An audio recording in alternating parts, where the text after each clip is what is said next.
What's up, everybody? Welcome to another episode of the Fitness, Food, and Freedom Podcast. Today is kind of the third episode since I don't know, do we call it a rebrand or do we call it just a revamp? We're back to it, anyways. And today, if you're on YouTube, Stoltz Fit, you probably do see the table on the screen, I guess, kind of with the points I'm going to make today. But I wanted to talk today about keeping each training modality in its lane, I guess we could say, in another way to rename the title. I basically, I guess, kind of the background on why I wanted to make this episode is for work. A lot of my kind of day to day, one of the day to day things that I do is create content like for a private nutrition group. And in the nutrition group, I basically made a post with this information in it and with this, I don't know if it's clickbaity, but rage baity, this title that sometimes gets people who defend a certain training type a little bit up in arms. So it didn't go over well. I mean, this post, and I had to create a longer form content for that group. And I wanted to kind of bring that point to this show as well and talk a little bit about what weight training is for, what it's not for, and what cardio and diet is for and what it's not for. Specifically for fat loss, oftentimes cardio gets bashed by weight training enthusiasts, I guess, and weight training is kind of promoted and seen, and by me as well, as like the end all be all, like the thing you have to do. I do agree to start. Weight training is the most important exercise you can implement because it does promote the things on the screen, right? It promotes muscle growth, muscle retention, strength, longevity, mobility, all these kind of things that are so important. And if you're not doing any exercise, implementing some kind of resistance training, even if it's push-ups and sit-ups and bodyweight squats, like that's going to be super beneficial compared to anything else you can do, anything you can think of. However, a lot of times people misuse and misapply the different types of exercise to different things. So we're going to talk a little bit about that today. I'll kind of separate this a little bit by training types. So we're going to talk about weight training first, cardio and diet next, and then the good approach, the ultimate approach after that, to kind of bring it back to the title of the show, right? Like, stop using weight training for fat loss.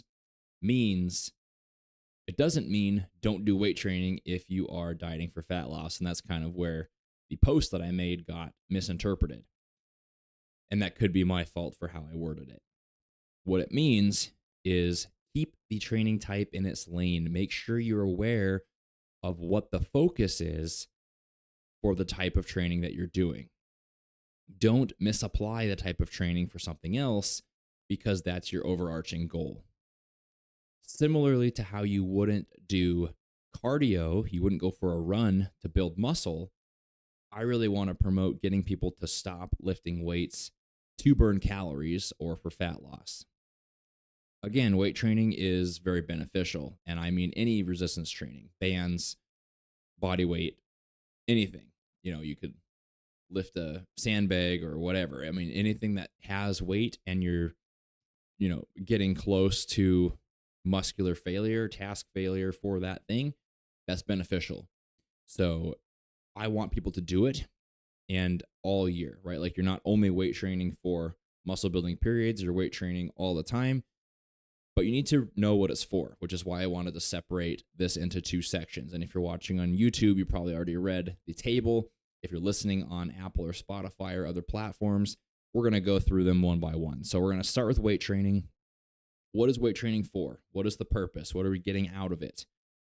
Number one, building and sculpting. So this is muscle growth, right? Calories do not drive muscle growth. Important concept to keep in mind all the time, even for me. And anyone experienced who is tempted to go on a dreamer bulk, especially now the holidays are around us, right? Calories don't drive muscle gain by itself. You can think of calories as kind of like opening the door for muscle growth, right? Like to optimally gain muscle, you should eat enough. And eating enough is just over maintenance calories, right? Like barely over maintenance calories. So basically a little bit more than you would maintain your weight on, and you're good. And that could be like 50, 100, 200 calories over what you'd maintain on. It's not a lot. That opens the door to let muscle growth take place. Muscle growth is signaled and driven by the resistance training. So to build muscle, you must get stronger and lift heavy things, essentially, or push yourself in a certain way for the right amount of duration, right? Like the right amount of sets and reps for your goals. Build and sculpt. I say sculpt because you can actually literally pick where you want to build. You can't do this with fat loss, right? You can't weight train your arms to lose weight on your arms, to lose your body fat. That's not how it works. You can, however, do weight training exercise for your arms to build the muscle in your arms, which will make your arms look better at higher body fat percentages. It'll make your arms look better once you do lose the body fat, and it will make you stronger in those areas too. So you can spot build, you can't spot reduce body fat. Important thing to distinguish there. The weight training itself sends the signal to build muscle through mechanical tension. And that is something we can get into in a later episode. But essentially, that is the process going on inside the body and the muscle cells that creates the muscle growth. You aren't necessarily damaging or tearing things down. You're just stressing the system through mechanical tension, and is going to build bigger, right? So that is the main purpose of weight training. We're trying to build muscle, right? And even if you don't have lofty goals of getting huge muscles, it's important to build muscle, because if you're not building muscle, you're losing muscle, right? And that kind of brings to the next point, which is retain. Muscle retention is very, very much the same as muscle building, because if you're not building, you are losing. It's essentially that. I mean, you can kind of maintain, but essentially you're kind of always in this flux of like anabolic, catabolic, meaning you're building or losing muscle tissue, and maintenance is essentially like a balance of the two. So you're, losing and building kind of at the same rate. So you're maintaining at the end of the day. Because you can certainly maintain your body weight and your overall muscle mass, but lose muscle in a certain area and build it in another area. Retain is very important when you are trying to lose fat, right? If we're talking about specific fat loss goals, like what are we trying to do during fat loss? That is lose body fat. We don't have the calories to really open that door for muscle growth as efficiently and optimally. So what the weight training does is it builds muscle if possible, and sometimes it's possible to build when you're dieting still. But for the most part, we're retaining the muscle you already have. Why is retaining muscle very important? Again, if you're not building or retaining, you might be losing, and that is very detrimental for a lot of things: health, longevity, strength, performance, and body composition, just to name a few. Let's talk about body composition, because that's probably what you're most interested in at the end of the day, right? The other stuff is a huge bonus, but we want to look better and we want to get to our goals. So the retaining is important because once you lose the fat, you're going to look, for lack of a better word, like what?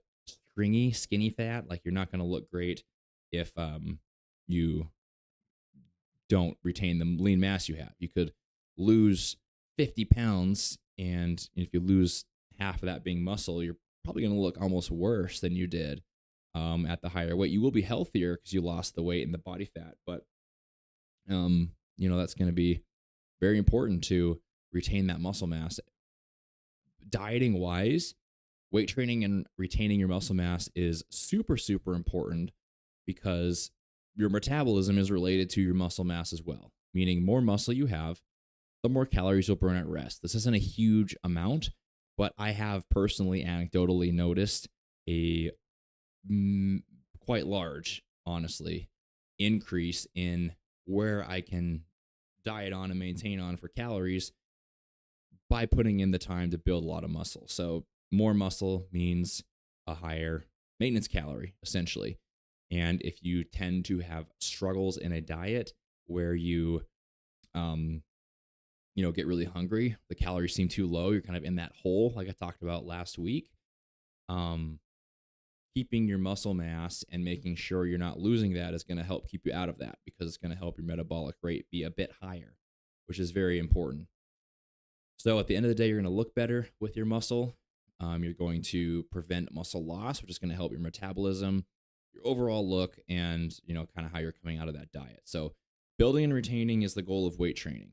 Of course, we have the other things that are beneficial that come with weight training that I would kind of classify in this goals of weight training concept as well, which would be strength and mobility. So strength meaning it's very beneficial long term to get strong in different things, right? Like being able to lift 200, 300, 400 pounds off the ground is going to greatly benefit you in your daily life, compared to if you can only lift 75 pounds off the ground, right? Everything's going to get easier as long as you stay healthy and injury free. Picking up anything off the floor, kids, pets, um, groceries, like anything is going to be easier if you're stronger. And that's very important as we age, very important for injury prevention, meaning like the heavy thing, the couch that you're helping your friend move, is going to feel light. You're not going to get hurt as easy as if it was very heavy, max effort to lift that thing off the ground or up and down the stairs, right? So you are making little life things easier, which is essentially functional training, making things in your life easier, and really all around strength and muscle building does this wonderfully. Like get strong on your normal weight training movements and everything's going to start getting easier in your day-to-day life. You're going to feel better, stronger, more energy because things aren't zapping you as bad. And mobility. The best mobility work is weight training. If you're doing full range of motion, push-ups, bench presses, overhead presses, squats, hinges where you're bending over, lunges, single leg exercises, all the types of exercises that are always in programs like I would write or other coaches would write. Those are excellent mobility exercises and they're loaded. So you're pushing yourself into those stretches and getting more mobile, which again is going to help you stay injury free and more healthy long term. So that is what weight training is for. That is the box. That is the purpose, right? You don't want to start applying weight training to other things like how many calories am I burning? Am I spot reducing body fat from certain areas? How do I make this the hardest, sweatiest, make me out of breath workout possible? That is not what weight training is for. It is for building muscle, retaining your muscle, sculpting areas you want to have more muscle size, and building and maintaining strength and mobility as you go forward in your life. So that is what I mean by stop making weight training for fat loss. Keep the weight training purpose to what it actually is for. The actual fat loss process is going to be done through diet primarily with the addition of cardio activity, right? This is kind of the lane of diet and cardio. It has its own job. Weight training's job is going to play a role in how effective your fat loss is, how good you look, how well it goes, but its goal isn't the actual calorie burn and body fat reduction. It has more to do with the muscle. The body fat reduction and calorie burn has everything to do with the cardio you do, the activity you do, the movement, and then also the diet you follow. Even more so the diet you follow. So number one of diet and cardio purpose is going to be control your body weight and body fat. Calories in versus calories out. That is the equation of weight loss and weight gain. I'm not going to say muscle gain because you do have to send that signal and progressive overload and all of that through weight training for that. But you can definitely gain weight or lose weight all by the calories you're eating and the amount of activity you're doing. I could eat 5,000 calories of broccoli and chicken breasts and gain weight. I could eat 1,500 calories of oatmeal cream pies and lose weight, right? How you would feel would be greatly affected by what you're eating, but the idea is that you can definitely um, control your body weight through cardio and diet alone. Move more, eat less, you're going to lose weight. Um, eat more, move less, you're going to gain weight. The weight training serves an important purpose to make sure you are keeping that muscle through that process. And of course, we want a sustainable approach here as well. But these are the things that are actually moving the scale up and down. The weight training sends the signal for muscle. The diet and the cardio actually drives the body weight up and down, and body fat, because the protein you eat, the macro splits you follow, it does play a role. And I'll say health as well. I think that weight training is important for health because of the things I mentioned, but it's more like functional type of stuff, right? Like, I mean, it's important to have strong muscles, mobile, in different movements, and keep that lean body mass as you age. But the best health benefits, cardiovascularly, your lungs, your heart, your respiratory system, cardio system, right? These things are improved drastically more per unit time through cardio, meaning you can really improve your health by walking, running, biking, swimming, rowing, whatever you like to do. Don't use your weight training for health improvement of your cardiorespiratory system, meaning don't make yourself so out of breath because you want to get healthier and in better shape. The weight training is for the muscle. Do your cardio to get yourself in better shape, right? And I put energy and fuel in here as well because the diet purpose mainly is to provide energy for the training that you're doing, right? You're fueling the cardio and the weight training. We won't talk too much about that. That is a fairly obvious one, mainly just diet in that sense. And then the last one I put here, I kind of thought was an interesting point that I think I wanted to touch on today, which is enjoyment and the grind. And these are things that this is kind of a new concept I'm playing with my own head for my own training, is like to, my default or my habit is often to push super hard with the weight training because I like it and do what I like and have the most fun with.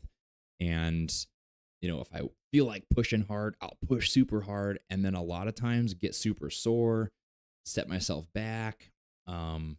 So my new kind of approach is to do the weight training that is right. Like, what is the proper weight training for the goal that is weight training, right? Muscle growth, muscle retention.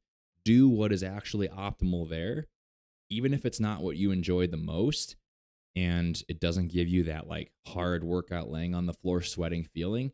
Save that and apply that type of motivation that you want to do to the cardio and the diet, right? Like, be super strict and disciplined, putting yourself through a tough cardio workout, a tough, disciplined diet approach. Like, those things you can push and you can go as long as you're like smart with how much you're doing through the week, and you're covering and you're not driving yourself into the ground.